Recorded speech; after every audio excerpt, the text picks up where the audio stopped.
So today's story, ladies and gentlemen, one I'm sure many of you have heard about. Everybody's been talking about it. It went viral absolutely everywhere. I do apologize for being a few days late to it, but now I've looked at it and it's more sad than anything that these sort of situations now occur. It's sad people feel compelled to act this way. But then you sit back and you look at the world right now, especially in the West, and you look at the narratives being told and you ask yourself, should we be surprised?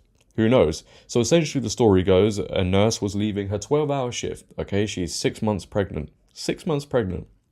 She hops onto a Citi bike, she buys the bike, and out of nowhere, a young group of black guys come over and try and steal the bike from her. When it doesn't work out in their favor, they start to record her, try and make it seem like they bought the bike and she stole it from them. A pregnant nurse managed to steal a bike from a group of young guys. Okay. They push her back into the dock, physically push her. They stop her from leaving. She starts crying, etc., etc. And it's turned out to be this, well, before we knew the news now, this massive, apparent racist incident.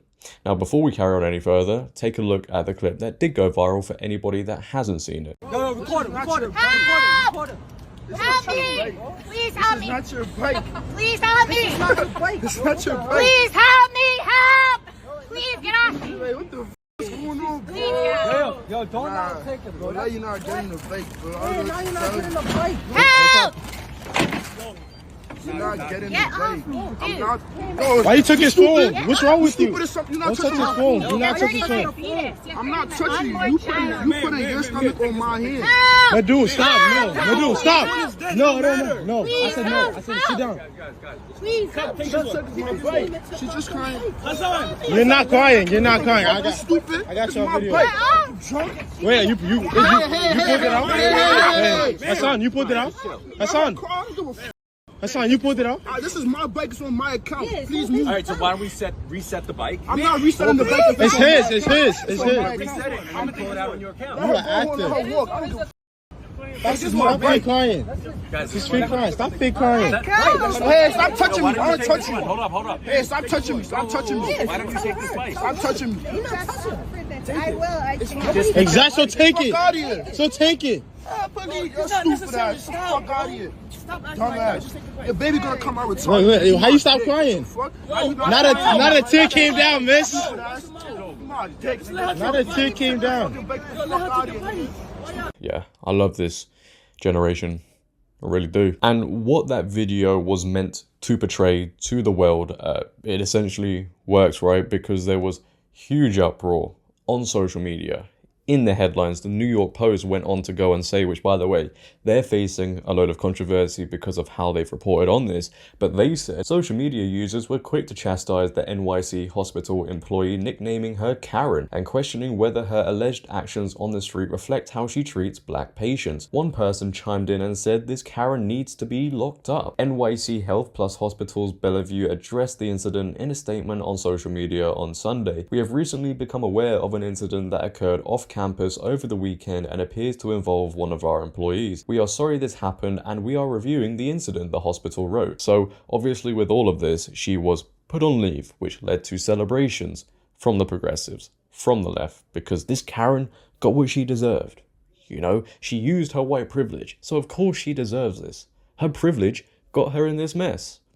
Well, it's time the parents came home early and put an end to this house party that's been going on because new evidence has emerged where allegedly she paid for the bike. Yes, her lawyer has come out and said we have receipts to show that no, she didn't even try and steal the bike. It was hers all along. NYC Hospital Karen, I love how New York Post still use the term Karen, by the way, paid for the Citi bike at center of viral fight with a black man, the lawyer has stated. The lawyer for a Manhattan hospital worker accused of taking a Citi bike from a young black man who claimed that he paid for the two-wheeler provided receipts that he says show she was the one who purchased the ride at the center of the viral incident. The Bellevue hospital employee, who was branded a Karen on social media afterward, rented the bike first, lawyer Justin Marino said in a statement to the Post on Wednesday. He also provided two Citi bike receipts from May 12th. both, which are timestamped just minutes apart. The first receipt reviewed by the Post shows the bike being taken out before it was relocked 1 minute later, which Marino said is the bike seen in the video. The second receipt shows another bike being taken out a minute later from the same docking station and was the bike Marino said his client used to get home after being heckled and pressured to find a new bike by the group. Well, isn't that funny? You know, the narrative that this white woman used her apparent privilege causing this situation has now been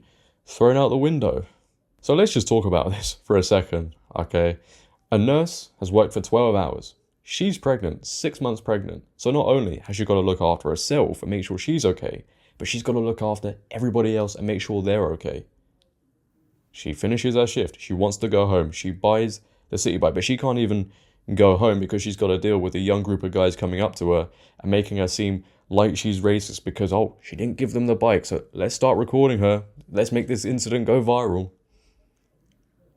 She starts crying and they physically push her. All of those things the leftist progressive liberals celebrated. You know, we're living in a time now, ladies and gentlemen, and I feel like people who are older that watch me will resonate with this, and maybe even people that are younger, where generations today and future generations, because it will get worse, are being installed with this insane level of self-entitlement, this insane level of victimhood, where it doesn't matter what situation they're in, somehow, some way, even if there's receipts to show that you're in the wrong, somehow, some way, you're still in the right and you're still the victim. All the people that abuse this woman online, calling her all the names underneath the sun, they feel no shame.